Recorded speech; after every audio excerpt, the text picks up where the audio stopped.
இயேசுவின் நாமத்தினாலே உங்கள் யாவரை நான் வாழ்த்துகிறேன். இந்த உபவாச நாளில் தேவனுடைய செய்திக்கு தலைப்பு மன்னிப்பு. மன்னிப்பு என்பது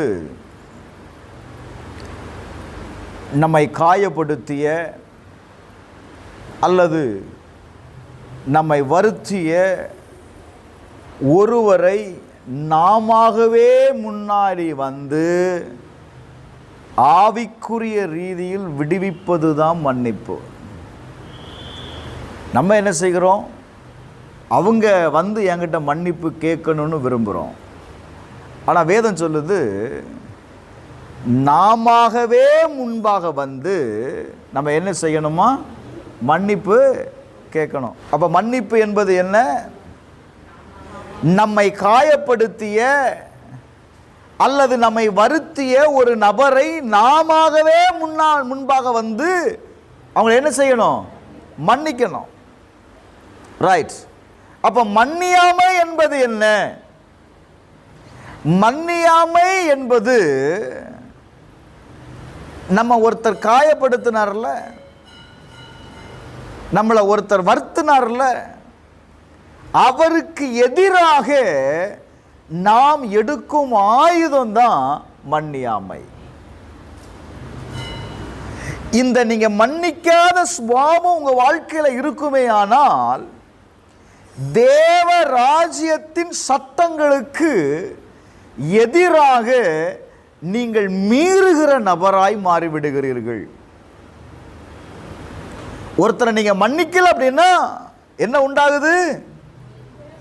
தேவனுடைய ராஜ்யத்தினுடைய சட்ட திட்டங்களுக்கு நீங்கள் மீறுகிறீர்கள். ரோமர் 8வது அதிகாரம் 28வது வசனத்தில் நீங்கள் வாசிக்கும் பொழுது அங்கே எழுதப்பட்டிருக்கிறது, அவருடைய தீர்மானத்தின்படி அழைக்கப்பட்டவர்களுக்கு, தேவனிடத்தில் அன்பு கூறுகிறவர்களுக்கு சகலமும் என்ன செய்யுமா? நன்மைக்கு எதுவாய் நடக்கும். யாரிடத்தில் அன்பு செலுத்துகிறவங்களுக்கு? தேவனிடத்தில் அன்பு செலுத்துகிறவனுக்கு எல்லாமே நன்மைக்கு எதுவாக நடக்கும். சார், அப்ப நான் தேவனிடத்தில் அன்பு செலுத்துகிறேன், ஏன் என் வாழ்க்கையில எதிர்மறையாய் காரியம் நடக்குது? ஏன் அந்த நன்மையை அடைய முடியல? வேதம் சொல்லுகிறது, நீ காண்கிற சகோதரனிடத்துல நீ அன்பு செலுத்தலன்னா நீ காணாத தேவனிடத்துல என்ன செய்ய முடியாது? அன்பு செலுத்த முடியாது. வேதம் ரொம்ப அழகா சொல்லுது, அழைக்கப்பட்டவனுக்கு சகலமும் நன்மைக்கு எதுவாய் நடக்குங்க. 2 கொரிந்தியர் 2வது அதிகாரம் 10வது 11வது வசனத்தை நீங்கள் வாசித்து பார்ப்பீர்களே ஆனால், அப்போஸ்தலனாகிய பவுல் கொரிந்து சபைக்கு அவன் எழுதும்போது அவன் சொல்லுகிறான், எவனுக்கு நீங்கள் மன்னிக்கிறீர்களோ அவனுக்கு நானும் மன்னிக்கிறேன், மேலும் எதை நான் மன்னித்திருக்கிறேனோ அதை உங்கள் நிமித்தம் கிறிஸ்துவனுடைய சன்னிதானத்திலே மன்னித்திருக்கிறேன். நல்ல கவனிங்க. அப்ப நீங்க மன்னிக்கிறவர்களை நான் மன்னிக்கிறேன். Glory to God. சாத்தானாலே நாம் மோசம் போகாதபடிக்கு அப்படி செய்தேன். அவனுடைய தந்திரங்கள் நமக்கு தெரியாதவைகள் அல்லவே. நீங்க மன்னிக்கல அப்படின்னா, Glory to God, நல்ல கவனிங்க, ஒரு நபரை அல்லது உங்களை காயப்படுத்தின, உங்களை துக்கப்படுத்தின, உங்களை வருத்தப்படுத்தின ஒரு நபரை நீங்கள் மன்னிக்காத பட்சத்தில் அது ஒரு பாவம் அல்லது தேவனுடைய ராஜ்யத்தில் ஒரு மிகப்பெரிய மீறுதல்களை நீங்கள் செய்கிறீங்கன்னு அர்த்தம். அது ஒரு குற்றத்தில் ஒன்று. Glory to God. சில நேரத்தில் சிலருடைய வார்த்தையினால் நாம் காயப்படும் போது நம்ம வெளியே என்ன செய்ய மாட்டோம், சொல்ல மாட்டோம். திடீர்னு யாராவது வந்து கேட்குறாங்க, ஏன் அப்படி இருக்கிறீங்க அப்படின்னா, அதெல்லாம் ஒன்றும் இல்லைக்கா, அதெல்லாம் ஒன்றும் இல்லை. என்ன செய்கிறோம், மறைக்கிறோம். ஆனால் உள்ளுக்குள்ள அந்த காயம் என்ன செய்யும், அப்படியே இருக்கும். ஏன் என்னால் மன்னிக்க முடியலை, ஏன் ஒரு நபரை மன்னிக்க முடியலை? 3 காரியத்தை சொல்றேன். நம்பர் 1, ஒரு காரியத்தை நாம் வெளியேற்ற மறுக்கிறோம். அதாவது அவங்க செய்த காரியத்தை நம்மிடத்தில் இருந்து நம்ம என்ன செய்கிறோம், வெளியேற்றுவதற்கு என்ன செய்கிறோம், மறுக்கிறோம்.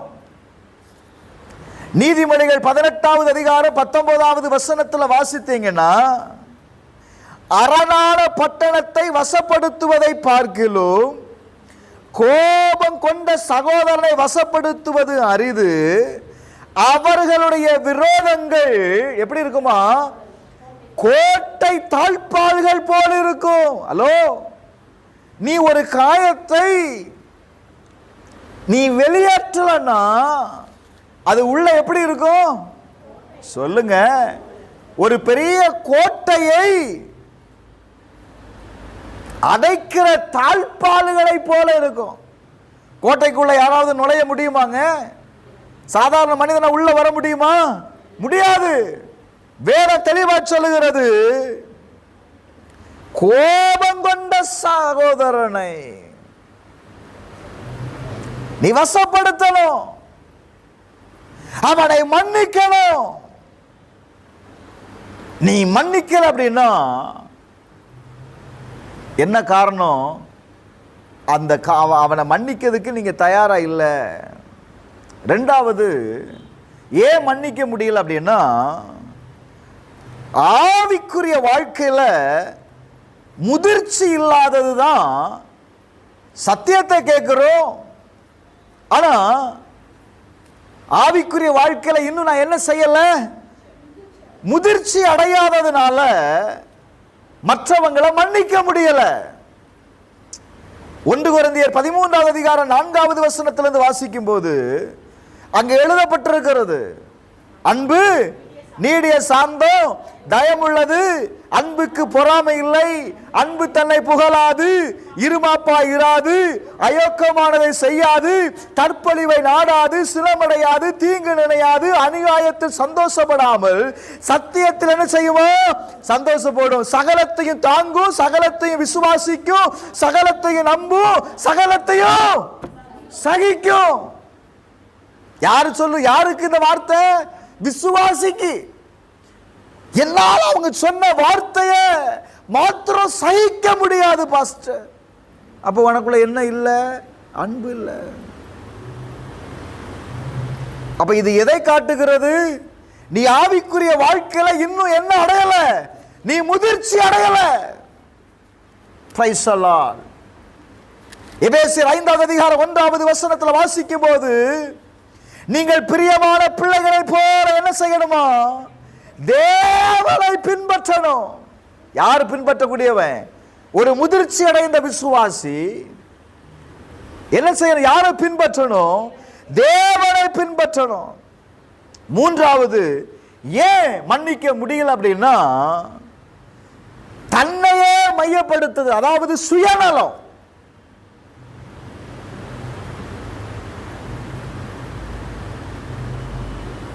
எனக்கு இது எப்படி நடக்கலாம், என்னைய பார்த்து அவங்க எப்படி பேசலாம்,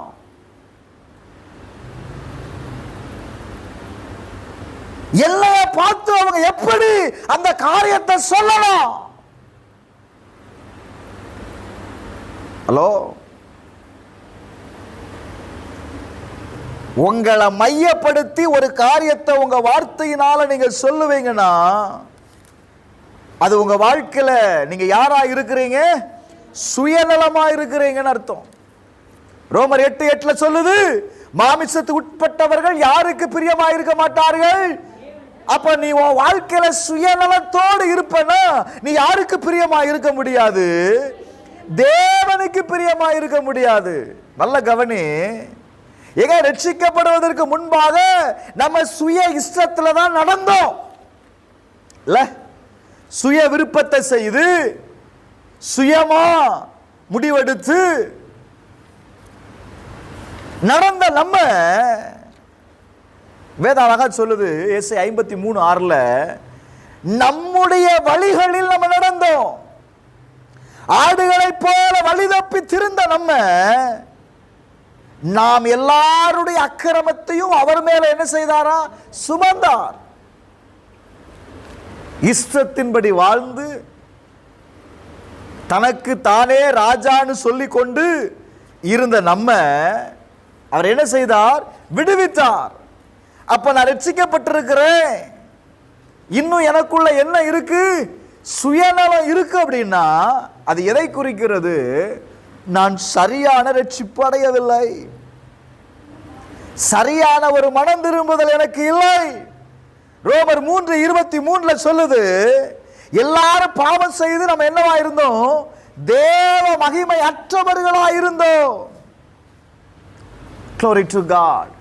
நீங்க நல்ல புரிந்து கொள்ளணும், நம்முடைய தேவனை போல ஒரு பெரிய தேவன் யாரும் இல்லைங்க. மீகா 7:18-19 நீங்க வாசிச்சீங்கன்னா, தமது சுதந்திரத்தில் மீதியானவருடைய அக்கிரமத்தை பொறுத்து மீறுதலை மன்னிக்கிற தேவனுக்கு ஒப்பான தேவன் யார்? அவர் கிருபை செய்ய விரும்புகிறபடியால் அவர் என்றென்றைக்கு என்ன செய்ய மாட்டாரா? கோபம் வைக்க மாட்டாரா. அடுத்த வார்த்தையை பாருங்களா, ரொம்ப முக்கியம். அவர் திரும்ப நம்மேல் இறங்குவார், நம்முடைய அக்கிரமங்களை அடக்கி நம்முடைய பாவங்களை எல்லாம் எங்க கொண்டு போட்டாரு? எங்க கொண்டு போட்டாருமா?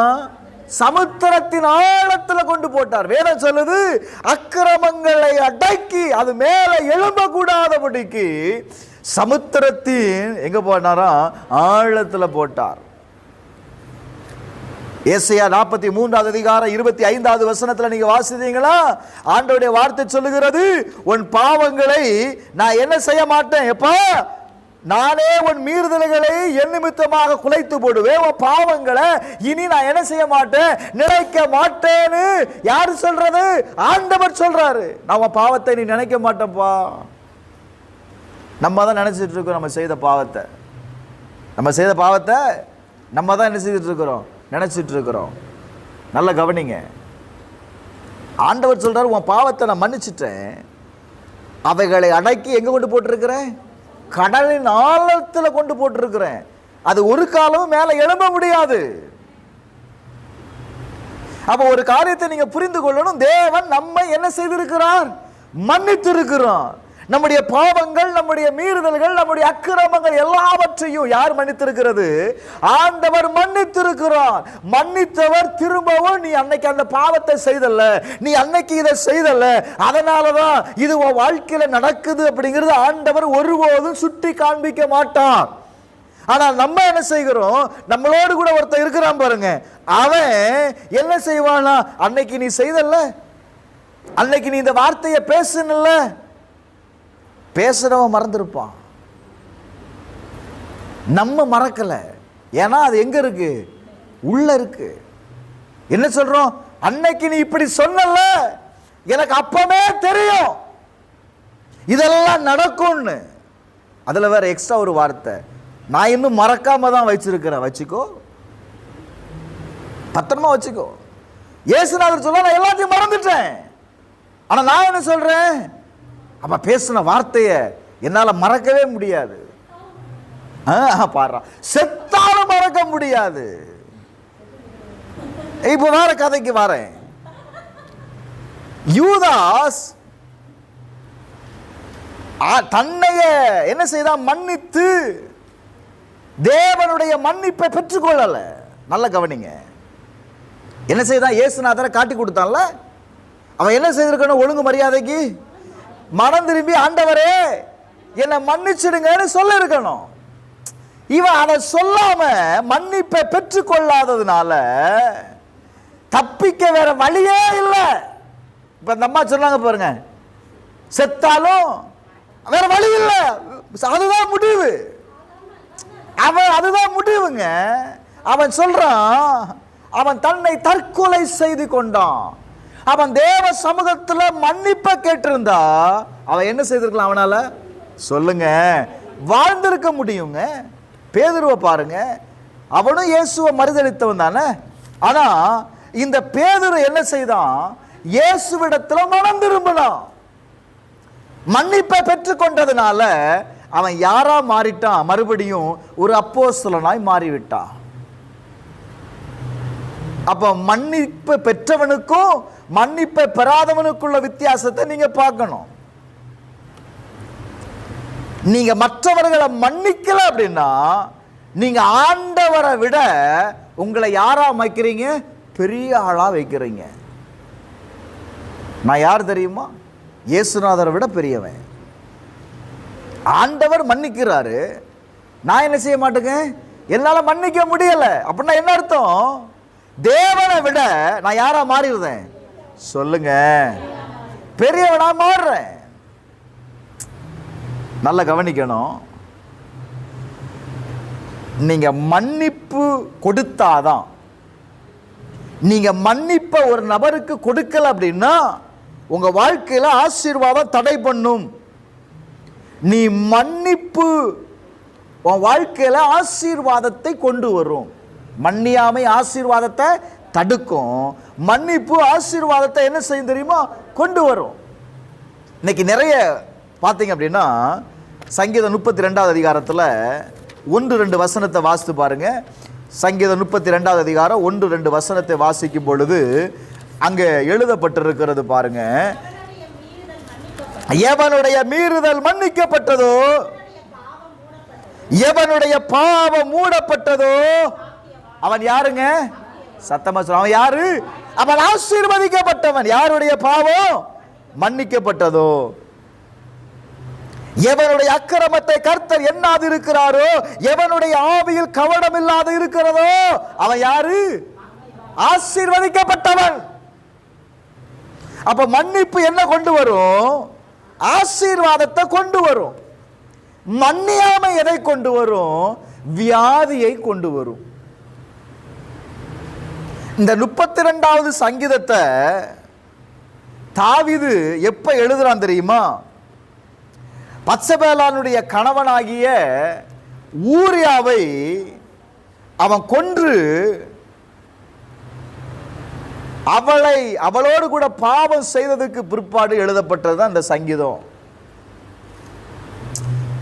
நல்ல கவனிங்க. அவன் தன் பாவத்தை அடக்கி வைத்த மட்டும், 3வது வசனத்தை வாசிங்க. நான் அடக்கி வைத்த மட்டும் நித்தம் என் கதறினாலே என் எலும்புகள் என்ன செய்துட்டு? ஓ glory to God, என் எலும்புகள் உலர்ந்து போயிற்று. அப்படின்னா என்ன? என் பாவத்தை நான் மன்னிக்காம உள்ள வைத்திருக்கிறது வர பிரச்சனை தான், பலகீனம்தான், வியாதிகள் வரும். நல்ல கவனிங்க. வேதம் சொல்லுது அது என்னவா? 5வது வசனத்துல, என் அக்கிரமத்தை மறைக்காமல் என் பாவத்தை உமக்கு அறிவித்து என் மீறுதல்களை கர்த்தருக்கு அறிக்கையிடுவேன் என்று தேவரீர் என் பாவத்தின் தோஷத்தை மன்னியும். என்ன தோஷம் இது? பாவத்தின் தோஷம். அப்ப இந்த தோஷத்தை கழிக்கணும் இல்ல? பாவத்தினால் வந்த தோஷம் என்னுடைய சரீரத்தை என்ன செய்கிறது அப்படின்னா சில வியாதிகளை கொண்டு வருகிறது. Glory to God. ஏங்க, யாக்கோபு 5வது அதிகாரம் 14வது வசனத்தை நீங்க வாசிங்களேன். யாக்கோபு 5வது அதிகாரம் 14வது வசனத்தை வாசித்து பாருங்க. Glory to God.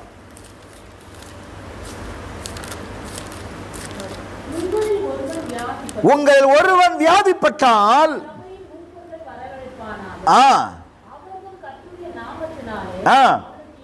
அவனுக்கு ஜெபம் பண்ணுவார்கள். விசுவாசம் உள்ள ஜெபம் பிணியாளியை ரட்சிக்கும். அவன் பாவம் செய்வானால் அது அவனுக்கு மன்னிக்கப்படும். நீங்கள் சொஸ்தம் அடையும்படி, ஹலோ, நீங்க சொஸ்தம் அடையும்படி என்ன செய்யுங்க? உங்கள் குற்றங்களை ஒருவருக்கொருவர் அறிக்கையிட்டு ஒருவருக்காக ஒருவர் ஜெபம் பண்ணு. என்ன செய்யணும்? நீ ஜெபம் பண்ணணும், அறிக்கையிட்டு ஜெபம் பண்ணணும் ஒருவருக்கு ஒருவர். இது ரொம்ப முக்கியம். நான் மன்னிச்சுட்டேன்னு சொல்றேன், அதான் அவங்கள நான் பார்த்து பேச மாட்டேன் பாஸ்டர். மன்னிச்சுட்டேன்னு சொல்லிட்டேன், ஆனா அவங்க இப்படி வந்தா நான் அப்படி போறேன். அப்ப என்ன அர்த்தம்? நான் மன்னிக்கல. வேதம் சொல்லுது நீ ஒருவருக்கு ஒருவர். ஒருவருக்கு ஒருவர்னா உன்னுடைய ஆப்போசிட் பார்ட்டி யாரை நீ காயப்படுத்தினாயோ, யாருடைய வார்த்தையினால நீ வேதனை அடைந்தாயோ, அவனை பார்த்து, எப்பா தெரியாம உன்னை குறிச்சு நான் இப்படி சொல்லிட்டேன், என்னை மன்னிச்சிருப்பா. அப்பதான் உன் வியாதி சுகமாகும். ஏசாயா 55:6-7 நீங்க வாசித்தீங்க அப்படின்னா ரொம்ப தெளிவா எழுதப்பட்டிருக்கிறது. கர்த்தரை கண்டடையத்தக்க சமயத்தில் அவரை தேடுங்கள், அவரை சமீபமாயிருக்கிற அவர் நோக்கி கூப்பிடுங்கள். துன்மார்க்கன் தன் வழியையும் அக்கிரமக்காரன் தன் நினைவுகளை விட்டு என்ன செய்யணும்?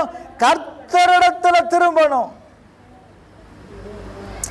நீ கர்த்தரிடத்துல திரும்பலன்னா, glory to God, ஏன்னா அவர் உன்னை மன்னிப்பதற்கு என்ன செய்வாரா? வேதம் சொல்லுகிறது தயை பொருந்து இருக்கிறார். நம்ம என்ன சொல்றோம்? நான் அப்படியெல்லாம் பெரிய தப்பு எதுவும் பண்ணல பாஸ்டர், நானு அவ்வளவு பெரிய தப்பெல்லாம் செய்யல, நான் சும்மா தான் இருந்தேன், அவன் என்ன பேசுனா இல்ல. அப்ப நல்லா கவனிக்கணும். வேதம் சொல்லுது கர்த்தர் நம்முடைய பாவத்தை மன்னிச்சிருந்தா, உங்க பாவம் மன்னிக்கப்பட்டதுன்னு நீங்க நம்பினா, நீங்களும் அந்த பாவத்தை மன்னிக்கணும். ஆண்டவர் ஜெபத்தை கற்றுக் கொடுக்கிறார்ல. ஏன் எங்களால இதெல்லாம் நடக்க மாட்டுக்கு, நீர் ஜெபம் பண்ண அப்படியே நடக்குது அப்படின்னு சீசர்கள் எங்களுக்கு ஜெபிக்க கற்றுத்தாங்கன்னு கேட்கிறார். இப்ப ஆண்டவர் என்ன செய்யறாரு? ஜெபத்தை கற்றுக் கொடுக்கிறார். பிதாவை நோக்கி நீ ஜெபம் பண்ணணும்பா, அவருடைய சித்தத்துக்கு ஒப்பு கொடுத்து நீ ஜெபம் பண்ணணும், அந்த நாளுக்குரிய தேவைக்காக நீ ஜெபம் பண்ணணும். எங்கள் கடனாளிகளுக்கு நாங்கள் மன்னிக்கிறது போல. ஹலோ, ஆண்டவர் என்ன சொன்னாரு? எங்க கடன்களை மன்னிங்க. இருக்காமா? நம்ம அந்த ஜெபத்தை பண்ணினாதானே நமக்கு ஞாபகம் வரும் இல்ல? ஆண்டவர் சொல்றாரு, எப்பா எங்க கடனெல்லாம் நீர் மன்னிச்சிட்டீரு, நீர் மன்னித்தது போல நானும் என்ன செய்யணும்? ஆமா, ஏன்னா நம்ம தான் சொல்றோமே, என்னால சத்தியமா மன்னிக்க மட்டும் முடியாது. இதுல வேற எத்தனை முறை பாஸ்டர் நான் மன்னிக்கிறது?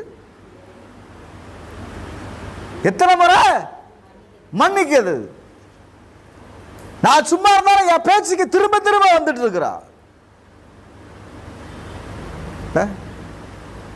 நம்மளும் கேட்கிறான். மத்தேயு 18வது அதிகாரம் 21வது வசனத்துல அவன் கேட்கிறான் பாருங்க, பேதுரு, ஆண்டவரே என் சகோதரன் எனக்கு விரோதமாய் குற்றம் செய்ய வந்தா நான் எத்தனை முறை மன்னிக்கணும்? 7 தடவை மட்டுமோ என்று கேட்டா இயேசு சொல்றார், எப்பா 7 தடவை மன்னித்த பத்தாது, என்னது 70 தடவை மட்டும் மன்னி. Glory to God. நல்ல கவனிங்க. அதுக்கு ஒரு உதாரணத்தை ஆண்டவர் சொல்றாருங்க.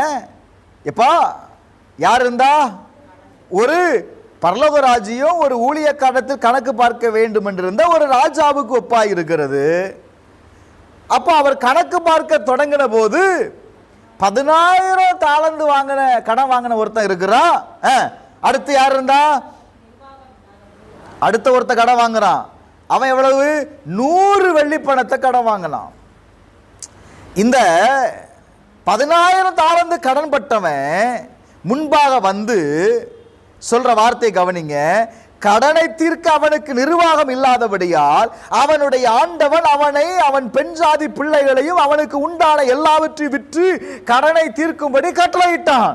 அப்பொழுது ஊழியக்காரன் நான் விழுந்து, ஆண்டவனே என்னிடத்தில் பொறுமையாயிரும், எல்லாவற்றையும் உமக்கு கொடுத்து தீர்க்கிறேன் என்றால் அந்த ஊழியக்காரனுடைய ஆண்டவன் மனம் இறங்கி அவனை விடுதலை பண்ணி அவனுடைய கடனையும் மன்னித்து விட்டார். எத்தனை தாலந்து? 10,000 தாலந்து. சரியா? இவங்கிட்ட ஒருத்தன் கடன் வாங்கியிருக்கிறான். எவ்வளவு பணம் தெரியுமா? 100 வெள்ளிக்காசு. பாருங்க, எல்லாம் என்ன கவனிங்க. இந்த 10,000 தாலந்து அப்படின்னா இன்றைய மதிப்புப்படி 2,724 கோடியே 74,30,000 ரூபா, 425 மில்லியன் டாலர் கணக்கு போட்டுக்கோங்க இன்றைய மதிப்புப்படி. அவன் கடன் பட்டது எவ்வளவு தெரியுமா? 100 வெள்ளிக்காசு. இன்றைய மதிப்புப்படி $74, 4,750 ரூபா.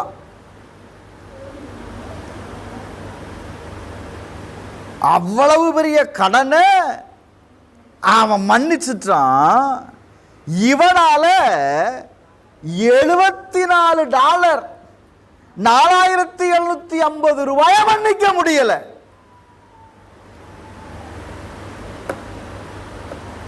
இயேசுநாதர் நம்ம செய்த பாவம் எவ்வளவோ, அதுக்கு கணக்கே இல்லை, அதெல்லாம் மன்னிச்சுட்டாரு. அவ சொன்ன ஒரு வார்த்தையை மாத்திரம் என்னால மன்னிக்க முடியல. யோசித்து பாரு. வேதம் சொல்லுது 18:34 அவனுடைய ஆண்டவன் கோபம் அடைந்து, இருக்காமா வார்த்தை? உங்க பைபிள்ல இருக்கா? வாசிங்க.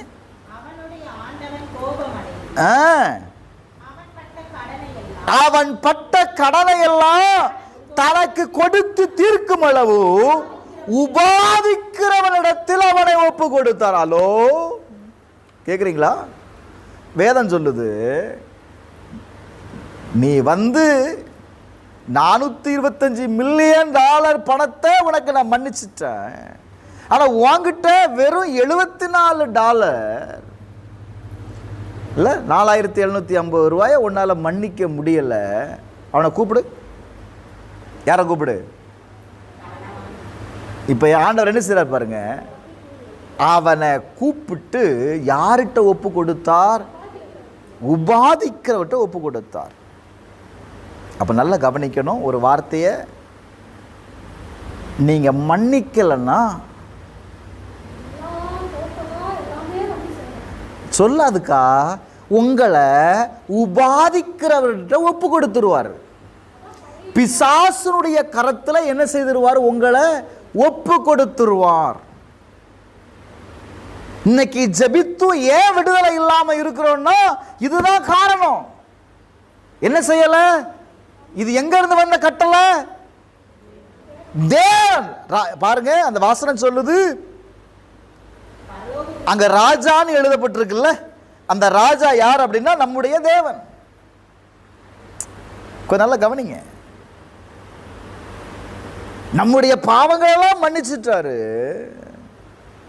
ஆனா நான் மட்டும் மன்னிக்காம இருக்கும்போது ஆண்டவர் எங்க ஒப்பு கொடுக்கிறாருன்னா உபாதிக்கிறவன் கையில ஒப்பு கொடுத்துருவார். இப்ப அவன் கையில ஒப்பு கொடுத்ததுக்கு அப்புறம் என்ன நடக்கும்? கொஞ்சம் யோசிங்க. இன்னொரு வார்த்தையை பாருங்க. 1 தீமோத்தேயு 1வது அதிகாரம் 18வது வசனத்திலிருந்து வாசிங்க. 1 தீமோத்தேயு 1வது அதிகாரம் 18வது வசனத்திலிருந்து வாசிங்க.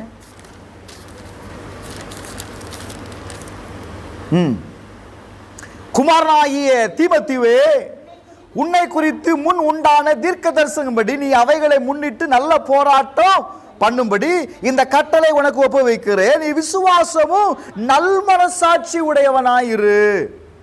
அடுத்த வார்த்தை, இந்த நல் மனசாட்சியை சிலர் தள்ளிவிட்டு கப்பலை சேதப்படுத்தினாங்க. எதை தள்ளினாங்க? நல் மனசாட்சியை மன்னிக்கணும் அப்படிங்கிறத தள்ளிட்டாங்க. அது அவங்க அகராதியிலே இல்லை. அவங்க தான் சொல்லிட்டாங்களே, என்னால் மன்னிக்கவே முடியாது. அப்போ நீ தள்ளுறதுனால எது சேதமடையுது? விசுவாச கப்பல், உங்க வாழ்க்கை தான் சேதம் அடையுது.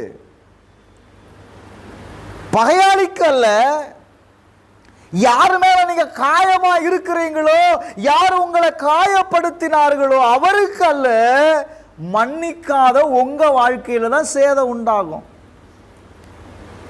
20வது வசனத்தையும் வாசிங்க. இமேனையும் அலெக்சாந்தரும் அப்படிப்பட்டவர்கள். எப்படிப்பட்டவர்கள்? அப்படிப்பட்டவன் என்னப்பட்டவர்கள்? தான் விசுவாச கப்பலை சேதப்படுத்தினார்கள். மற்றவனை மன்னிக்க முடியாத குணாதிசயமுடையவர்கள்.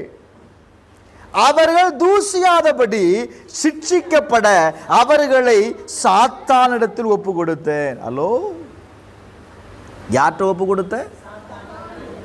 எதற்காக? விசுவாசிக்கலையா? வசனத்தை ஒழுங்கா கேட்கணும். அறையும் குறையும் கேட்டா இப்படிதான் வரும். அவங்க என்ன எதை விட்டு மாறிட்டாங்க? தன்னுடைய வாழ்க்கையில நல்ல போராட்டத்தை போராடணும் என்கிறத விட்டுட்டாங்கப்பா. தன்னுடைய விசுவாசத்தை காத்து கொள்ளாததுனால, மீறினதுனால அவங்க வாழ்க்கையில என்ன வந்துச்சு அப்படின்னா, அவர்களை சாத்தானுடைய கையில என்ன செய்தார்கள்? ஒப்பு கொடுத்தார்கள். அப்போ நல்லா கவனிக்கணும். நீங்க மற்றவர்களை மன்னிக்கல அப்படின்னா பிரச்சனை யாருக்கு? உங்களுக்கு தான். என்ன பிரச்சனை வரும் அதையும் சொல்லிடுவோம். எப்படிப்பட்ட வாதைகள் வரும்? சிந்தனையில் போராட்டம் இருக்கும். உணர்வுல தன் வாழ்க்கையில எதை செய்தாலும் பயம் இருக்கும், குழப்பம் இருக்கும், சோர்வு இருக்கும், துக்கம் இருக்கும், உடலில் முட்டு வலி இருக்கும். புற்றுநோய் வருவதற்கு காரணமே இதுதான் அப்படின்னு சயின்ஸே சொல்லுது. இன்னைக்கு ரொம்ப லீசியா எதை வந்துடுது? எதை எடுத்தாலும் என்னங்கிறான்? இது கேன்சர். என்ன காரணம்? என்ன காரணம் நினைக்கிறீங்க? நம்முடைய வாழ்க்கையில் இருக்கிற அந்த வசனத்தில் ரொம்ப அழகாக சொல்லுவோம். கடைசி நாட்களில் மனுஷர்கள்லாம் எப்படி இருப்பாங்க அப்படின்னு நல்லா கவனிங்களா. 2 தீமோத்தேயு 3:1-2 வாசித்தீங்கன்னா, கடைசி நாட்களில் கொடிய காலங்கள் வரும் என்று அறிவாயாக. எப்படி எனில் மனுஷர்கள் தற்பிரியராயும் பணப்பிரியராயும் வீம்புக்காரராயும் அகந்த உள்ளவர்களாயும் தூசிக்கிறவர்களாயும் தாய் தகப்பன்மாருக்கு கீழ்ப்படியாதவர்களாயும் நன்றி அறிதல் இல்லாதவர்களையும் பரிசுத்தம் இல்லாதவர்களும் சுபாவ அன்பு இல்லாதவர்களும் இணங்காதவர்களும் அவதூறு செய்கிறவர்களாயும் இச்சையடக்கம் இல்லாதவர்களும் கொடுமை உள்ளவர்களாயும் நல்லோரையும் பகைக்கிறவர்களாகவோ துரோகிகளாயும் துணிகரம் உள்ளவர்களாயும் இருமாப்பு உள்ளவர்களாகவும் தேவ பிரியமாயிராமல் சுகபோக பிரியனாயிருந்து தேவ பக்தியின் வேஷத்தை தரித்து.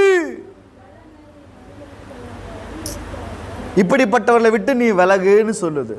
ஆனா நான் என்ன செய்யறேன்? அப்படிப்பட்ட ஆளோட தான் ஃப்ரெண்ட்ஷிப் வச்சிருக்கிறேன். வேதம் ரொம்ப அழகாக சொல்லுது. இது எப்போ நடக்குமா? கடைசி நாட்களில் நடக்கும். அப்போ நீங்கள் இந்த வசனத்தை அப்படியே இந்த காலத்துக்கு ஒப்பிட்டு பார்த்தீங்கன்னா அப்படியே நடக்குதா? அப்போ இது நடக்க ஆரம்பித்தோன்னா மனுஷனுக்கு என்ன வந்துருச்சு? ஒரே வியாதி, கேன்சர் வர்றதுங்கிறான். எதை எடுத்தாலும் கேன்சருங்கிறான். பிளட்ல கேன்சருங்கிறான், போன்ல கேன்சருங்கிறான், தலையில கேன்சருங்கிறான். நான் இப்படி நினைக்கிறேன், எங்கெல்லாம் உனக்கு பிரச்சனை இருக்கோ அங்கெல்லாம் கேன்சர். சிந்தையில் பிரச்சனை இருந்தா எங்க வருது கேன்சரு? ஆமா.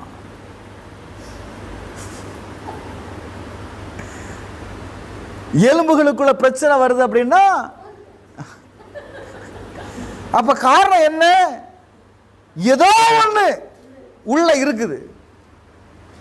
அதை எடுத்து போட்டேன்னா பிரச்சனையே இல்லை. No cancer, cancer free, joint pain free, எல்லாத்துக்கும் காரணம் என்ன தெரியுமா சொல்றான்?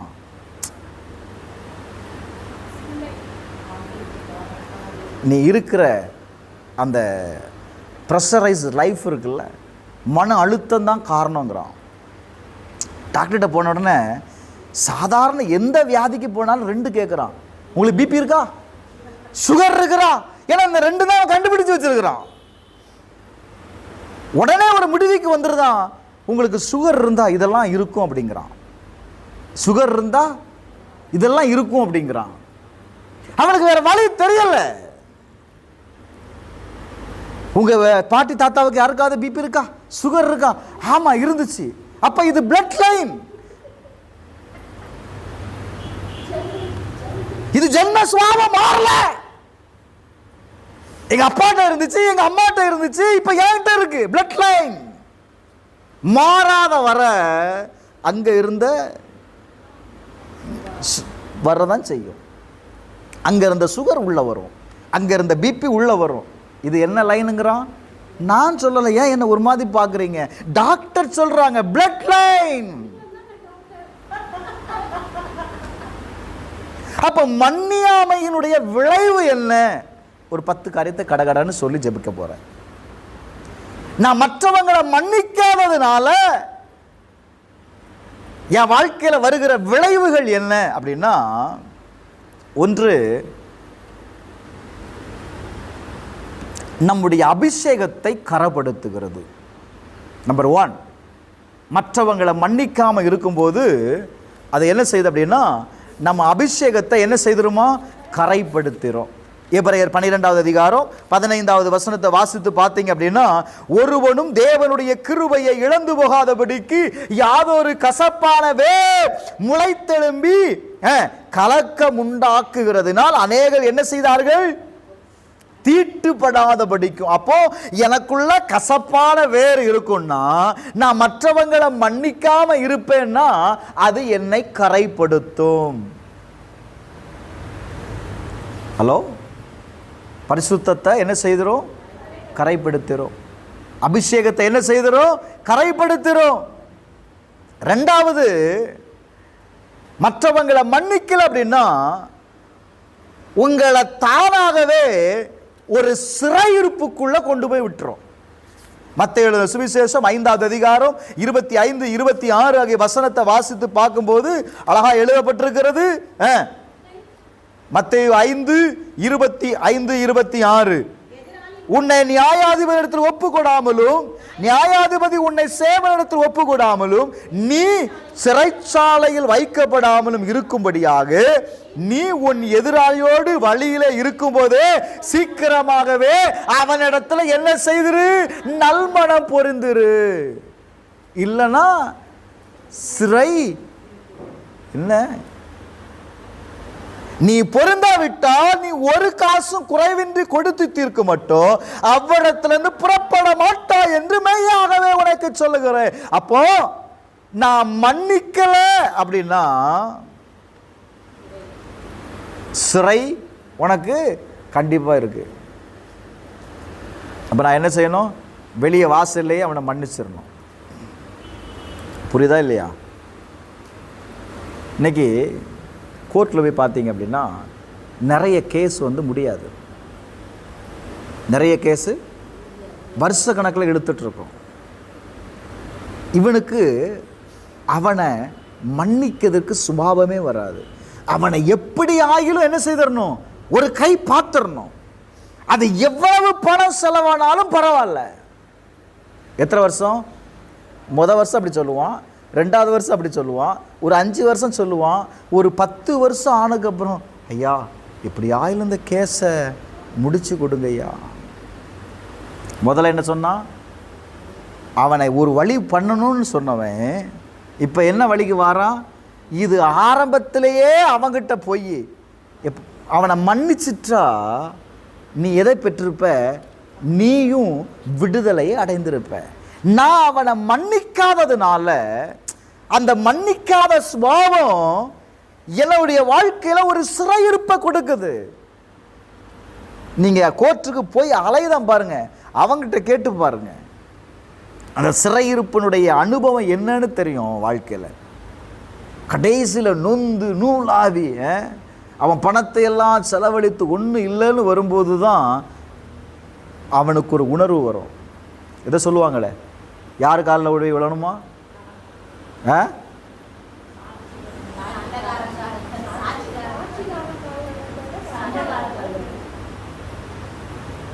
முதல்ல அவன்கிட்ட போய் விழுந்துரு. சாட்சிக்காரன் இன்னைக்கு 100 ரூபா வாங்கிட்டு உனக்கு சாட்சி சொல்லுவான், அவங்கிட்ட 200 ரூபா வாங்கிட்டு நாளைக்கு உனக்கு விரோதமாக சாட்சி சொல்லுவான். அன்னைக்கு நீ அப்படி சொன்னைய, அன்னைக்கு நான் கண்ணாடி போடலை சார், இன்னைக்கு நான் கண்ணாடி போட்டிருக்கிறேன், இன்னைக்கு தான் தெளிவாக தெரிஞ்சிச்சு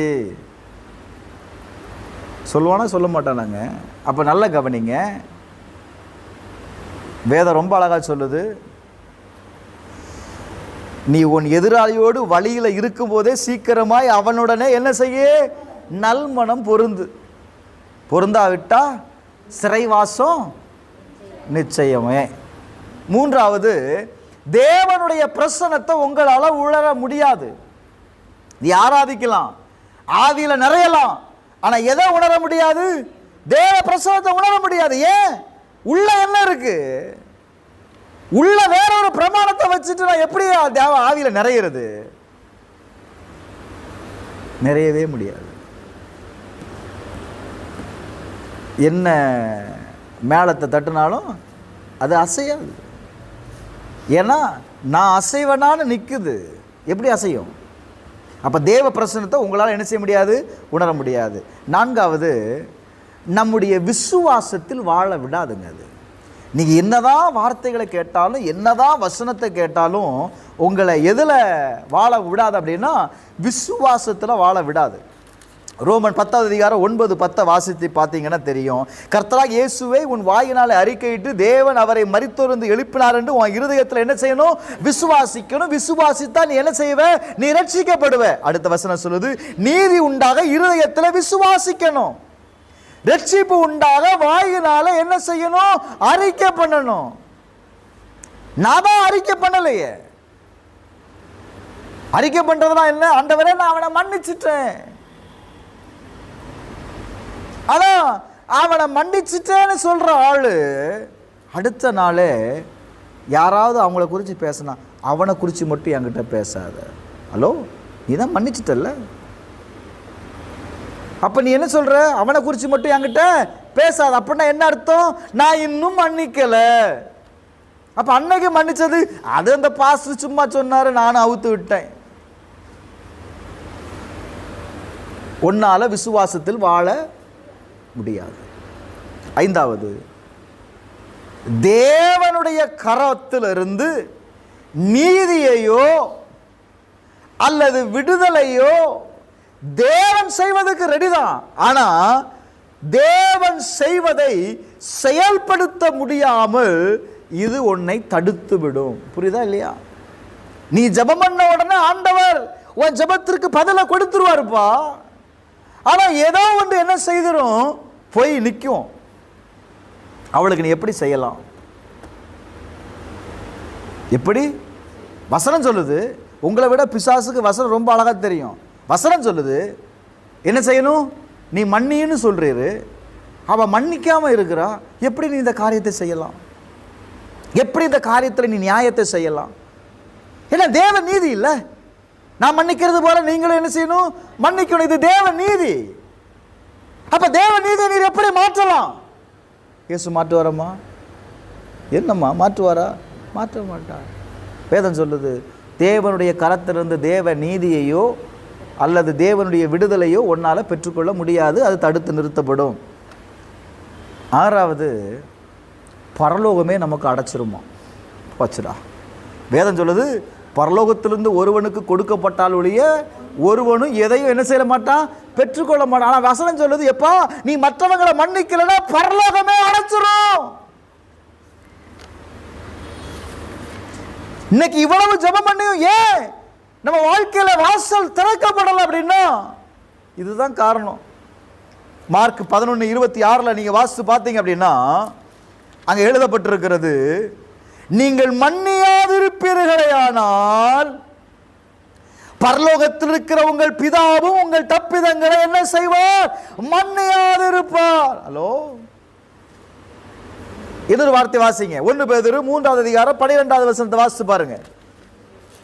1 பேதுரு 3:12 வாசித்து பாருங்க. கண்கள் நீதிமான்கள் மேல் என்ன செய்யப்பட்டிருக்கிறது? நோக்கமாக இருக்கிறது. அவருடைய செவிகள் அவர்கள் வேண்டுதலுக்கு என்ன செய்கிறது? கவனமாக இருக்கிறது. வேண்டுதலுக்கு கவனமாக இருக்கிறது. தீமை செய்கிறவர்களுக்கோ என்ன வாசிக்க மாட்டீங்க?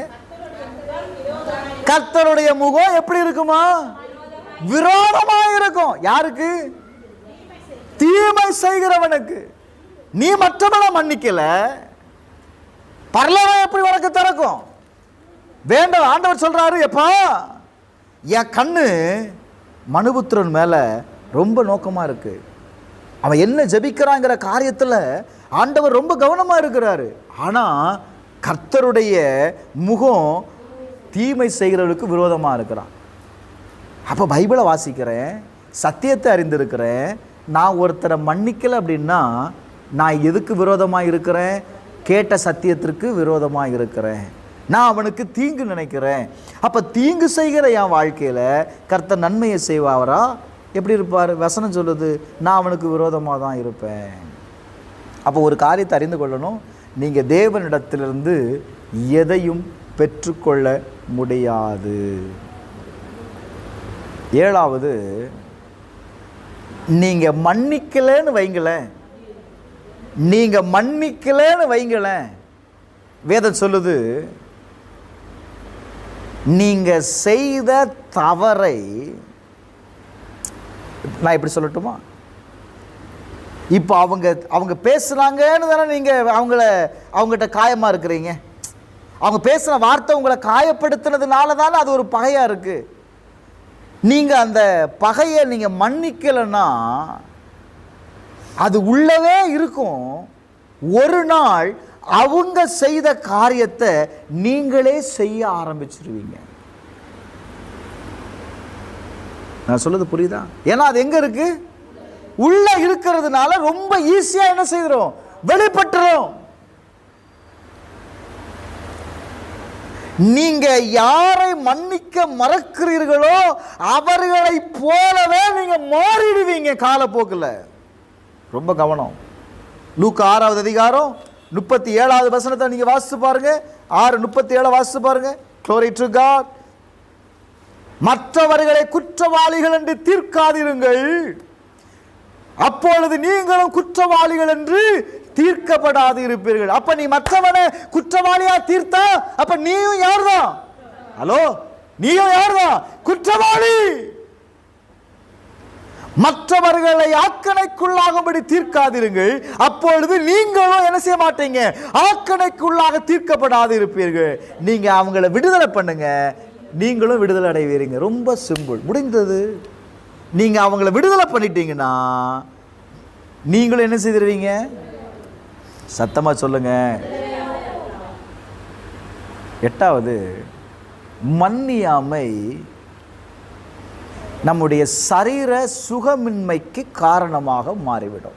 நான் முதல்ல சொன்னதில்ல, மற்றவங்களை மன்னிக்காம நீங்க உள்ளேயே நீங்க அந்த கசப்பை, அந்த வைராக்கியத்தை, அந்த கோபத்தை, அந்த ஆதங்கத்தை நீங்க உள்ள வச்சிட்டு இருந்தீங்கன்னா அது உங்களுக்கு வியாதியா மாறிடும். நான் இப்படி சொல்லட்டா, இந்த கசப்பு ஒரு 20 வருஷத்துக்கு முன்னாடி நடந்ததுன்னு வைங்களேன். எத்தனை வருஷத்துக்கு முன்னாடி உள்ள போச்சு? 20 வருஷமா நீங்க மன்னிக்கலை அப்படின்னா 20 வருஷமா உள்ள இருக்கிற கசப்பு என்ன செய்யும்? வேறு போட்டு அது மரமா வளர்ந்து அது இரத்தத்தோடு இரத்தமா சிந்தையில், நரம்புல, நரம்பு மண்டலத்தில், உன் சதையில், ஊனுக்குள்ள எல்லா இடத்திலும் என்ன செய்கிறோம்? ஒரு சின்ன கசப்பு தாங்க. அது என்ன செய்யுது? உன் முழு தோற்றத்தையுமே மாற்றி விடுகிறது. சில நேரத்தில் நம்ம விட்டு விடாத அந்த பரம்பரை குணாதிசயம் என்ன செய்யுது அப்படின்னா நமக்குள்ள இருக்கும். மத்தேயு 5வது அதிகாரம் 22வது வசனத்தை வாசித்து பாருங்க. 5:22 வாசித்து பாருங்க. வேதம் சொல்லுது பாருங்க, நான் உங்களுக்கு சொல்லுகிறேன், ஒரு சகோதரனை நியாயமில்லாமல் கோபித்துக் கொள்பவன் எதுக்கு இருக்கிறானா? தன் சகோதரனை வீண் என்று சொல்லுகிறவன் ஏதுவாயிருப்பான். மூடனே என்று சொல்லுகிறவன் ஐயோ கர்த்தாவே, எதுக்கு ஏதுவா இருக்கிறானா? எரி நரகத்திற்கு ஏதுவா இருக்கிறானா? அப்போ ரொம்ப கவனம் தேவை. நீங்க மற்றவங்களை மன்னிக்கல அப்படி இல்லைன்னா, வேதம் ரொம்ப அழகா சொல்லுகிறது, நீங்கள் குற்றவாளி. 9வது வசனத்தில் 9வது பாயிண்ட், இது சாத்தானுடைய ஒரு குணாதிசயம்.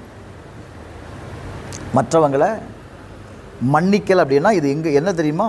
இது சாத்தானுடைய ஒரு குணாதிசயம். இந்த மன்னியாமையை நீங்க கவனிச்சீங்க அப்படின்னா, இதற்கு நிகழ்காலமும் கிடையாது, எதிர்காலமும் கிடையாது. இது எப்ப நடந்தது? 10 வருஷத்துக்கு முன்னாடி நடந்துச்சு பாஸ்டர். 20 வருஷத்துக்கு முன்னாடி நடந்துச்சு. எப்போ?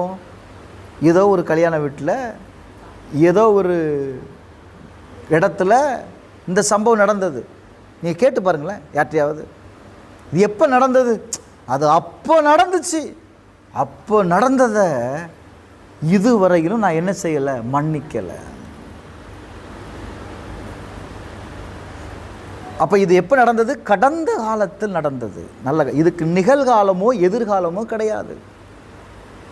அப்போ இந்த கடந்த காலத்தில் நடந்த பிரச்சனை நிகழ்காலத்தையும், அதாவது நடைமுறையில் இருக்கிற காலத்தையும் எதிர்காலத்தையும் பாதிக்கடைய செய்யும். நிகழ்காலத்தில் என்ன பிரச்சனை வரும்? அன்னைக்கு உன் தங்கச்சி அப்படி பேசினால, அன்னைக்கு உங்க அக்கா அப்படி என்ன பேசினால, நீ ஒரு வார்த்தை கேட்டையா? எப்ப பிரச்சனை வரும்? நிகழ்காலத்தில் சண்டை வருதா? பிரச்சனை வருதா? எப்ப நடந்தது? கடந்த காலத்தில் நடந்தது. நீ அதை மன்னிக்கல அப்படின்னா எதிர்காலமே வேஸ்ட் ஆயிரும். இந்த கசப்பு எனக்குள்ள இருந்தா பரவாயில்ல, என்கிட்ட இருந்து எங்க போகும்? என் பிள்ளைக்கு போகும். பிள்ளைகிட்ட என்ன சொல்லுவான்? நீ யார்கிட்ட வேணாலும் பேசு, எங்க வேணாலும் போ, ஆனா உங்க அத்தை வீட்டுக்கு மட்டும் நீ போவாத. சொல்றோமா இல்லையாங்க? அவங்க நமக்கு அப்படி செய்துட்டாங்க, அவங்க நமக்கு இப்படி பண்ணிட்டாங்க. அப்போ நல்லா கவனிங்க, யாருடைய எதிர்காலம் வீணாகுது? நம்மளுடைய எதிர்காலம், நம்முடைய பிள்ளைகளுடைய எதிர்காலம் மாறுகிறது. இப்போ நல்லா கவனிங்க, நீங்கள் எந்த அளவுக்கு ஒரு காரியத்தை நீங்கள் நினைத்திருக்கிறீங்களோ அந்த அளவுக்கு மேபி 20 இயர்ஸ் ஆர் 30 இயர்ஸ் சில ஆள்லாம் இருக்கிறான். ஒரு அம்மா சொல்லிச்சு பாருங்கள், நான் சாவதவரை மன்னிக்கவே மாட்டேன்னு. அப்போ சொல்கிறாங்களா? அப்போ நான் என்ன சொல்கிறேன், நீ சாவது வரை மன்னிக்கலன்னா அந்த டூரேஷன் இருக்குல்ல, அந்த கால அளவு, அந்த அளவு என்ன செய்யும்? ஒரு ஆழமான வலியை உனக்கு கொடுத்துட்டே இருக்கும். சின்னதாக இருக்கும்போது தெரியாது வலி, அது வேறு போக போக என்ன செய்யும்? வலி ஜாஸ்தி ஆகும். அப்ப இருக்க இருக்க வலி அதிகமாகுதுன்னா காலம் அளவு ரொம்ப ஜாஸ்தி. அப்ப இந்த கசப்பு என் இருதயத்திற்குள்ள இருக்கும்போது அது என்ன செய்யும்?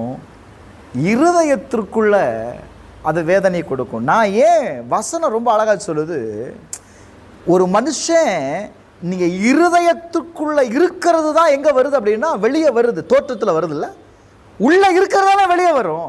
உள்ள கசப்பு இருதுன்னா வெளியே என்ன செய்யும்? ஒரு கசப்பான அனுபவம், கசப்பான வாழ்க்கை, ஒரு கடிந்து கொள்ளுகிற ஒரு கடினமான அல்லது எதையுமே யோசிக்க முடியாத நிலைக்கு ஏன் நம்ம தள்ளப்படுறோம்னா உள்ள இருக்கிறது. நீங்க மன்னியாம இருக்கிறது, பிசாசு உங்களை உங்க வாழ்க்கையில ஈஸியா உள்ள வருவதற்கு நீங்க தான் வாசலை திறந்து கொடுக்குறீங்க. நான் முதல்ல சொன்ன பாருங்க, உங்களை விட பிசாசுக்கு வசனம் நல்லா தெரியும். நீ ஏன்டா அவன் மேல கண்ணை வைச்ச? ஏன் அவளுக்கு வியாதியை கொடுத்த? வசனம் இப்படி சொல்லுது இல்லை. அவள் அப்படி நடந்தாளா? அவன் அப்படி நடந்தானா? யார் சொல்லுவா? பிசாசு. அதனால இப்ப என்ன ஆக்கிட்டேன்? எனக்கு அடிமையாக்கி கொண்டேன். கடைசியா 10வது, மற்றவர்களை மன்னியாமை இருக்கிற சுபாவம் தேவனுக்குள்ளாக நம்முடைய அழைப்பையும் நம்முடைய நோக்கத்தையும் அது புதைத்து விடும். நீங்க எவ்வளவு ஜெபம் பண்ணினாலும் உங்க வாழ்க்கையில தேவ நோக்கத்தையும் அழைப்பையும் உங்களால் அறிந்து கொள்ளவே முடியாது. கேள்வி வந்துட்டு தான் இருக்கும். என் வாழ்க்கையில மாத்திரம் ஏன் பாஸ்டர் இப்படி நடக்குது? நான் இவ்வளவு ஜெபம் பண்றேன், இவ்வளவு உபவாசம் பண்றேன். கேள்விதான் வருது. வேதம் சொல்லுது, ஒரு நாளும் உன்னால என்ன செய்ய முடியாது? நோக்கத்தையும் திட்டத்தையும் அறிந்து கொள்ளவே முடியாது. அதை என்ன செய்யணும்? அந்த மன்னியாமை புதைத்து விடும். அப்ப நான் என்ன செய்வது அப்படின்னா,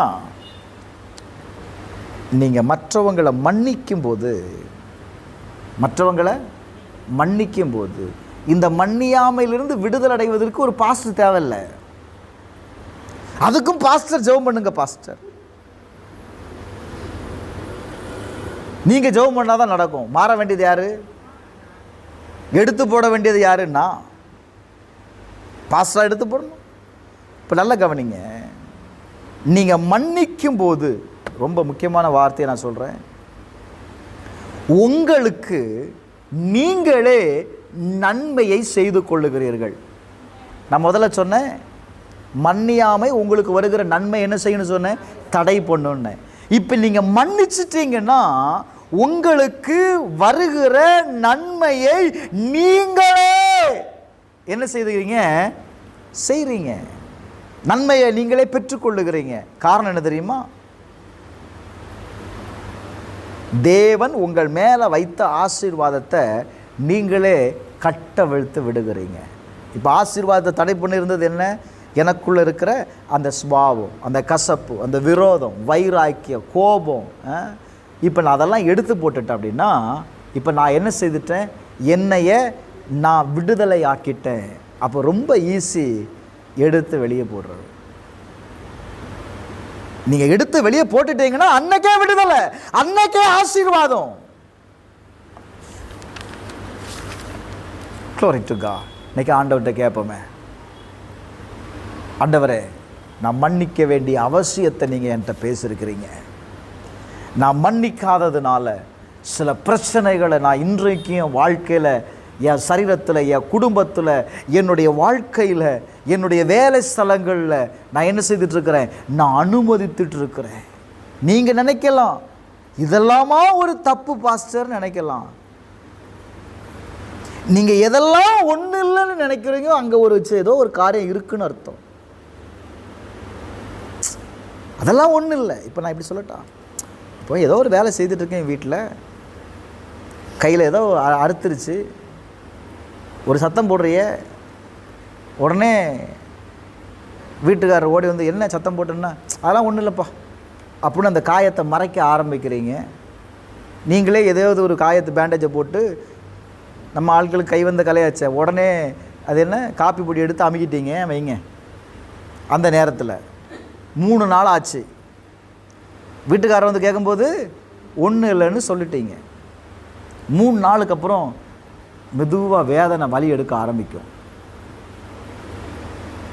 நான் ஒன்றும் இல்லைன்னு சொன்னேன், இப்போ 3 நாளைக்கு அப்புறம் வேதனை எடுக்குது. அப்போ அந்த காயத்தினுடைய வலி உங்களுக்கு உண்டாகும் போது தான் நீங்கள் பண்ணின தவற உங்களால், அப்போவே ஒரு ஊசி போட்டிருக்கலாமோ, அப்போவே டாக்டரை போய் பார்த்துருக்கலாமோ, நீ பார்க்காததுனால இன்றைக்கி விளைவு என்ன செய்திருச்சு? டாக்டர் சொல்லுவான், இது எப்படியும் ஒரு 3 நாள் தையல் போடணும், சில நேரத்தில் இது ஆறலாம், சில நேரத்தில் ஆறாமலும் போகலாம், சில நேரத்தில் கையே துண்டாக வெட்டி எடுக்க வேண்டிய சூழ்நிலையும் வரலாம்.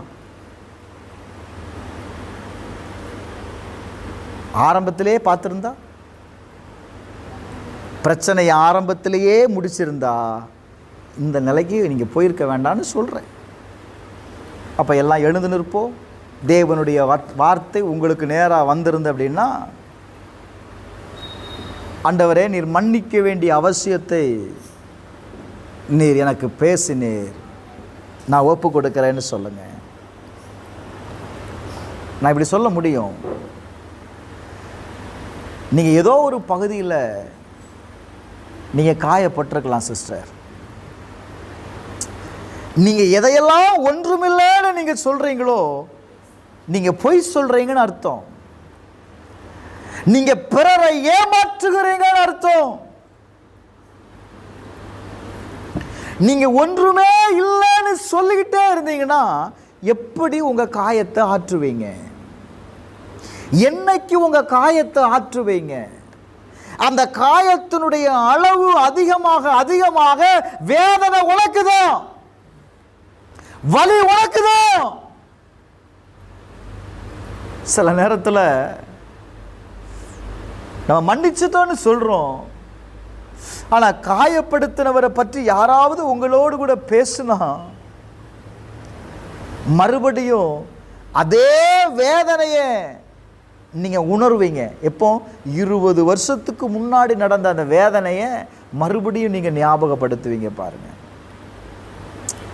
அந்த பெயரை மற்றவர்கள் உச்சரிக்கும் பொழுது உங்களால் அதை என்ன செய்ய முடியாது? ஏற்றுக்கொள்ளவே முடியாது. காரணம் என்ன தெரியுமா? Because of the pain. உன்னுடைய வலியினுடைய ஆழத்தை புரிஞ்சிக்கோ, உன்னுடைய பகையினுடைய ஆழத்தை புரிஞ்சிக்கோ, உன்னுடைய மன்னியாமையின் ஆழத்தை புரிந்துக்கோ. அது எதுல இருக்கு அப்படின்னா உன்னுடைய பெயின்ல தான் இருக்கு. நீங்க அவங்க பேசினது எனக்கு பெயின் நினைக்கிறீங்க, அவங்க அப்படி செய்ததுதான் எனக்கு பிரச்சனை நினைக்கிறீங்க. நான் சொல்றேன், பிரச்சனை நீ அவங்கள மன்னியாம இருக்கிறது தான். ஏசப்பட்ட கேளு, வாயினால் அறிக்கையிடு, அந்த நபரை சொல்லி அறிக்கை பண்ணு. ஒருவேளை உன்னுடைய கணவனிடத்தில் உனக்கு பிரச்சனை இருக்கலாம், உன் பிள்ளைகளிடத்தில் பிரச்சனை இருக்கலாம், உன் அண்ணன் தம்பிகிட்ட பிரச்சனை இருக்கலாம், உன் குடும்பத்தில் இருக்கிற நபர்கள் மேலே உனக்கு காயம் இருக்கலாம். ஏன்னா நிறைய நேரத்தில் நம்ம வாழ்க்கை எங்கேருந்து காயம் ஏற்படும்னா நம்ம நெருங்கின சொந்தங்கள்ல இருந்து தான் காயங்கள் ஏற்படும். அந்த காயம் நமக்கு ஒரு பெரிய பகையை உண்டாக்கிரும் பாருங்க, ஒரு பெரிய பிரச்சனையை உண்டாக்கிரும் பாருங்க.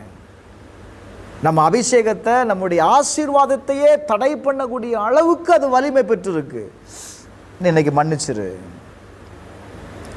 இன்னும் சில ஆட்கள் இருக்கிறாங்க, காலம் பதில் சொல்லும் பாஸ்டர். ஹலோ, காலம் பதில் சொல்லுன்னு நீ காத்திருக்கிறியா? காலம் ஒரு நாளும் காயத்தை ஆற்றாதுமா. காலம் உனக்கு வேதனையதான் கொடுக்கும். காத்திருக்க வேண்டாம், எடுத்து போடு, எடுத்து போடு, எடுத்து போடு. காலம் பதில் சொல்லுன்னு சொல்ற நபருங்க இருக்கிறீங்க. ஆண்டவர் சொல்றாரு, அந்த காலம் உனக்கு காயத்தை தான் கொடுக்கும், வேதனையை தான் கொடுக்கும். ஆண்டவருடைய வார்த்தை சொல்லுகிறது, நீ உணர்வடை சகோதரி, சகோதரா, நீ உணர்வு அடையணும். ஒருவேளை நீ காயப்பட்டதாக, நீ கசப்பான, நீ பயந்து கொண்டு எப்படி உணர்கிறீர்களோ அப்படியே நீ ஒத்துக்கொள்ளணும். உங்கள் வாழ்க்கையில் சிலர் நினைக்கும் போது சில நேரத்தில் ஆத்திரம் வரும், சிலர் நினைக்கும் போது சில நேரத்தில் கோபம் வரும், சிலர் நினைக்கும் போது சில நேரத்தில் எரிச்சல் வரும், சிலரை பார்க்கும்போது பயம் வரும். நீங்கள் எப்படி உணர்கிறீங்க? அந்த உணர்வை ஆண்டவர்கிட்ட ஒப்பு கொடுங்க. ஆண்டவரே, இவங்க செய்த காரியம் அவங்கள பார்க்கும்போது எனக்கு ஒரு பயத்தை கொடுக்குது, அவங்க பேசின வார்த்தை, அவங்கள என்னை காயப்படுத்தின அந்த வார்த்தை, அவங்கள பார்க்கும்போது, அவங்க பேரை கேட்கும்போது எனக்கு ஆத்திரமாக வருது. அப்படி சொல்கிறீங்களே, அந்த உணர்வை அப்படியே ஆண்டவர்கிட்ட கொடுக்கணும். கசப்பான பகுதி, அந்த பொம்பளை நான் அன்னைக்கு பேசின வார்த்தையை என்னால் மறக்கவே முடியலன்னு சொல்றியா? எந்த உணர்வு உங்களுக்குள்ள இப்போ வருது, அந்த உணர்வை அப்பாட்ட கொடுங்க, சிலுவைக்கு முன்பாக கொண்டு வாங்க. ஆண்டவரே, சிலுவையில் எனக்கு சிந்தின இரத்தத்தினால எனக்குள்ள இருக்கிற இந்த கசப்பை பர்டிகுலராக அவங்க பேரை சொல்லணும். ஆண்டவரே, அவங்க மேலே இருக்கிற அந்த கசப்பை, அந்த ஆதங்கத்தை, அந்த வைராக்கியத்தை, அந்த கோபத்தை எனக்கு மன்னிங்க, என்னிடத்திலிருந்து என் இருதயத்திலிருந்து எடுத்து போடுங்க. சில நேரத்தில் சிலர் நமக்கு பிடிக்காத பாருங்களேன், சபையில் சிலரை பிடிக்காது. அவங்க என்ன செய்தாலும் நமக்கு ஒரு எரிச்சல் வரும், ஒரு கோபம் வரும். அவங்க ஏன் இப்படி பண்ணுறாங்க, அது இரிட்டேட் உண்டாயிரும். அப்படிப்பட்ட நபராக நீங்கள் இருக்கிறீங்களா? கர்த்தர் உங்களோடு பேசுகிறார். சபையிலேயே சிலரை பார்க்கும்போது உனக்கு எரிச்சல் வருதில்ல, சிலர் மேலே கோபம் வருதில்ல, சிலரை பார்க்கும்போது நம்ம ஒதுங்கி இருக்கணும்னு நினைக்கிறல்ல, அதுவே கசப்பு தான்க்கா. சிலரை பார்க்கும்போது ஒதுங்கி இருக்கணும்னு நினைக்கிறல்ல, அதுவே உன் இருதயத்தில் கசப்பு தான். எடுத்து போட்டுரு. நான் ஒதுங்கி தான் போறேன், அவங்க தான் என் பிரச்சனைக்கு வந்துட்டே இருக்கிறாங்க. லிசன், இன்னைக்கு ஆண்டவர்கிட்ட ஒப்புக்கொண்டு ஒன்றை தான் ஆண்டவர் பேசுறாரு. மன்னிக்கிற சுபாவம் உனக்குள்ள கடந்து வரட்டும். அவர் உங்களை மன்னிக்கிறது போல நீங்களும் ஆண்டவர்கிட்ட கேளுங்க. நீர் என்னை மன்னிச்சிருக்கிறீங்கப்பா, நான் உங்களை மன்னிக்கிறதுக்கு வேண்டிய சுபாவத்தை தாரோம், இயல்பான அன்பை தாரோம். கேளுங்க, இருதயத்தில் ஆண்டவர்கிட்ட கேளுங்க. கர்த்தர் உன்னோடு பேசுகிறார். சிலர் அப்படியே ஆழத்திற்குள்ளே கொண்டு போகிறத நான் பார்க்குறேன், இருதயத்தின் ஆழத்திற்குள்ளே கொண்டு போகிறத நான் பார்க்குறேன். அந்த பெயரை சொல்லி ஜெபம் பண்ணணும். யாரை பார்க்கும்போது உங்களுக்கு எரிச்சல் வருதோ, யாரை பார்க்கும்போது உங்களுக்கு ஆத்திரம் வருதோ, யாரை பார்க்கும்போது உங்களுக்கு கோபம் வருதோ, யாரை பார்க்கும்போது சில நேரத்தில் வீட்டுக்காரர் வீட்டுக்குள்ளே வந்தாலே இந்த அம்மாவுக்கு தானாக எழும்பும். என்னது? கோபம். அப்போ ஏதோ ஒரு நினைவு, தவறான நினைவு அவருடைய கணவனை குறித்து தன்னுடைய இருதயத்தில் வைத்திருக்கிறதுனால தான் பிரச்சனை. எடுத்து போடு, எடுத்து போடு. உன் சிந்தையிலிருந்து எடுத்து போடு, உன் எண்ணத்திலிருந்து எடுத்து போடு. கிறிஸ்துவின் சிந்தை உண்டாகட்டும், கிறிஸ்துவின் அன்பு உன் இருதயத்தில் உண்டாகட்டும். இன்னைக்கு எல்லாமே மாறப்போகுது. உன் வாழ்க்கையில் டோட்டலாக ஒரு பெரிய சேஞ்ச் உண்டாக போகுது. நான் மறுபடியும் சொல்லி முடிக்கிறேன். நீ ஒருவருக்கொருவர் அறிக்கை பண்ணலைன்னா விடுதலை அடையவே முடியாதும்மா. யார் மேலே கோபமாக இருக்கிறையோ, யார் மேலே வைராக்கியமாக இருக்கிறையோ, அவங்களுக்கு ஃபோனை போட்டு நேரில் போய் மன்னிப்பு கேட்டு நீ விடுதலை அடைஞ்சிரு. நீ விடுதலையே கொடுத்துட்டேன்னா உனக்கும் விடுதலை. மன்னிப்பு என்பது நம்ம மற்றவர்களுக்கு கொடுக்கிற விடுதலை. நீ விடுதலை செய், ஒரு விடுதலையின் ஊழியத்தை செய். உன் வாழ்க்கையில் ஒரு பெரிய ஊழியம் நடக்கும். ஆண்டவர் உனக்கு விடுதலையை தருவார். நீ மற்றவர்களை மன்னிக்கும் பொழுது ஆண்டவர் உனக்கு ஊழியம் செய்யும்படி இறங்கி வருவார். சபையே, ஆண்டவர் உனக்கு ஊழியம் செய்யும்படி இறங்கி வருவார். அப்படி ஒப்பு கொடுப்பீங்களா? ஆண்டவரே, கண்ணீரோடு ஒப்பு கொடுக்கிறப்பா. இந்த வார்த்தையை கேட்கிற ஒவ்வொருவருக்காக நான் செபிக்கிறேன். தன்னுடைய இருதயத்தில் உணர்வு அடைந்து, ஆண்டவரே, இந்த வசனத்தை ஏற்றுக்கொள்கிற ஒவ்வொருடைய வாழ்க்கையிலையும் ஒரு அற்புத விடுதலை உண்டாகும்படி நான் செபிக்கிறேன். சுகம் உண்டாவதாக. இயேசுவின் நாமத்தில் செபிக்கிறேன் நல்ல பிதாவே, ஆமென்.